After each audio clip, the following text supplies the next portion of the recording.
The episode itself was a decent finale.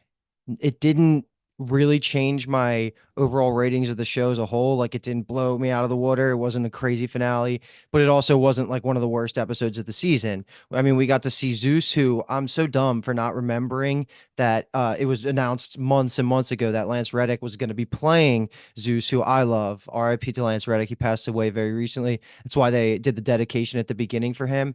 He was amazing. I thought he actually created the best tension of maybe any god this show has. Like the atmosphere, like it felt like you were talking to a mythological, immortal god in that moment when he was like the thunder was going when he was getting serious. All Yeah. that stuff was really good for me.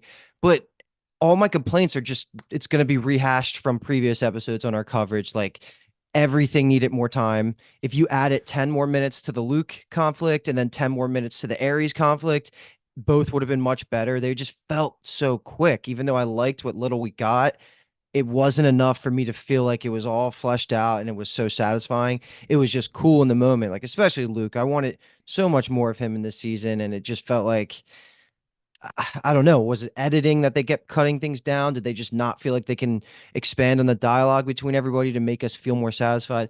I don't know. That just seems like the season long issues, but that's where I'm at. I'm just going to say it at the top so the audience listening can just know what my lens that I'm reviewing this episode and season as is. I'm probably at like a 5 out of 10. And I want to say that's like a 1 point bump from like the bias perspective, like in Wheel of Time. Like, we kind of bump it up a little bit just because it's Wheel of Time.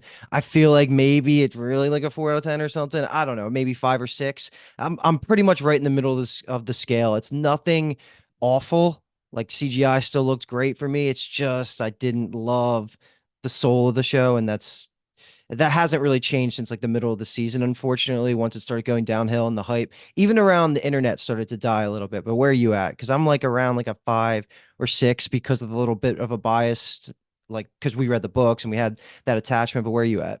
I think I'm at like a yeah, maybe like a 5 or a 6, maybe closer to a 6. I also feel like this is where sometimes the podcast we run into trouble a little bit. Where if I was just kind of like brain switched off, just watching the shapes and sounds on my television, I maybe would have enjoyed it more.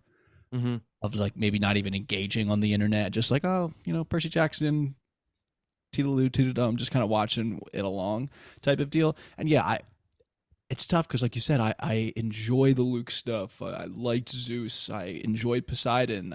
We love Ares as an individual character, almost in a vacuum. Mm-hmm. And it just the stuff was good, but it also felt like I was really realizing how much meat it felt like they left on the bone. Mm-hmm. Of like it could have been so much better. You know what I mean? Like the moments could have been 10% more epic. They could have been 10% more emotional. They could have been all that kind of stuff. So yeah, I think I'll probably settle in at that like 5, 6 range, and that's it. Like using the full 10, obviously being just like Yeah. dead average Mm-hmm. television show. The bias obviously involved, and then I enjoy the characters. I thought Walker had a great episode as Percy, things like that. So yeah, I mean, we're here. I feel like we kind of almost expected it after like episode 4-ish. Right. We were kind of And like, okay, well, let's recalibrate a little bit here.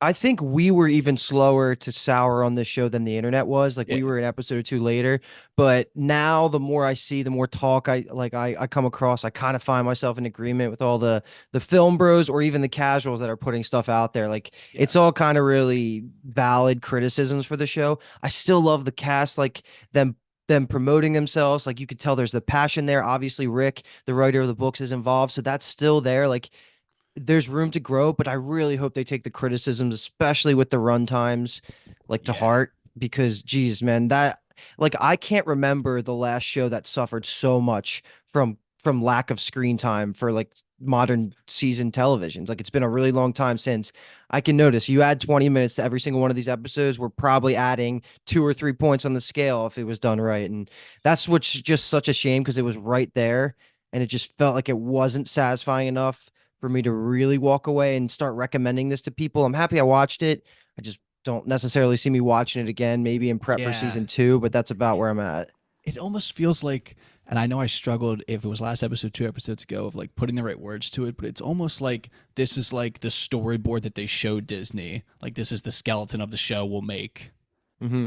and this is what it'll be like versus like fully creating the whole television show. I don't know. It just, yeah, it just was there. And I was trying to watch this episode thinking like, okay, if I was like a younger kid, like how would I be feeling right now? And maybe Probably younger okay. kids, yeah, maybe younger kids really enjoyed it, and maybe that's the Like actual the goal. I the don't the really know. character interrelationships matter probably less to that crowd, which is probably fine. Like the spectacle is more important when you're looking at it like that. And that's really what the original Percy Jackson books were like. Like they're YA, so they're for the youth and stuff like that. So all that's fine, but I'm in the opinion where I'm so biased to loving not just Percy Jackson's IP, but like Greek gods. Like I've been saying that Mm-hmm. constantly, that even boring or weirdly average Greek stories are usually fun to me, and so Yeah, I'm that's why like engaged. I'm gonna enjoy going through this, even just like plot points, just because whenever Zeus is doing anything, it's just a cool story element. So, but that's where I'm at.